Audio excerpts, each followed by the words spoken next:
फिरौन ने कहा, ये तुम्हारा रसूल जो तुम्हारी तरफ भेजा गया है बावला है।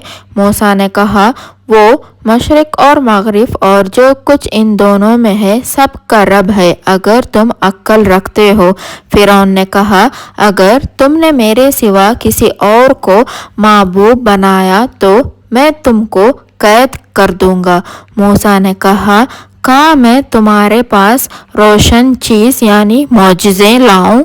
फिरौन ने कहा, अगर तुम सच्चे हो तो उसे लाओ और दिखाओ। तो मूसा ने अपना आसा डाल दिया तो वो उसी वक्त हसदा बनकर जाहिर हो गया और अपना हाथ बाहर निकाला तो उसी वक्त देखने वालों को चमकता हुआ दिखाई देने लगा। फिरौन ने अपने इर्द गिर्द के सरदारों से कहा, ये तो कामिल जादूगर है, ये चाहता है कि तुमको तुम्हारे मुल्क से निकाल दे अपने जादू के जोर से, तो तुम्हारा क्या ख्याल है? सरदारों ने कहा, मूसा और उसके भाई हारून के बारे में ज़रा ठहर जाए और शहरों में नाकीब भेज दिए जाए कि वो सब जादूगरों को जमा करके आपके पास ले आएं। तो सब जादूगर एक मुकर्रर दिन के एक ख़ास वक्त पर जमा हो गए और लोगों से कह दिया गया कि तुम सब एक जगह जमा हो जाओ ताकि अगर जादूगर गालिब आ जाएं तो हम उन्हीं के पैरों बन जाएं।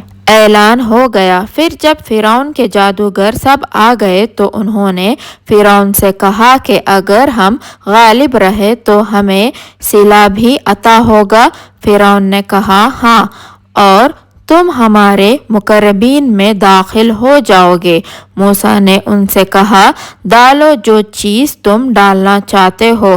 तो जादूगरों ने अपनी रस्सियां लाठियां डाल दिए और कहने लगे, फिरौन के इकबाल की कसम, हम ज़रूर जीत जाएंगे। फिर मूसा ने अपनी लाठी डाली तो वो उन चीज़ों को निगलने लगी जो जादूगरों ने बनाए थे। फिर सारे जादूगर सजदे में गिर पड़े और कहने लगे कि हम सारे जहां के मालिक अल्लाह पर ईमान लाए, मूसा और हारून के रब पर। फिरौन ने कहा, तुम मेरी इजाज़त हासिल करने से पहले ही उस पर ईमान ले आए। बेशक ये तुम्हारा बड़ा जादूगर है जिसने तुमको जादू सिखाया है, सो तुमको जल्द मालूम हो जाएगा। मैं तुम्हारे एक तरफ का हाथ और दूसरी तरफ का पाँव काट डालूंगा और तुम सबको सूली पर चढ़ा दूंगा।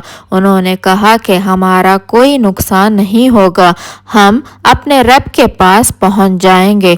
हम उम्मीद करते हैं कि हमारा रब हमारे गुनाह माफ़ कर देगा क्योंकि हम सबसे पहले ईमान ले आए।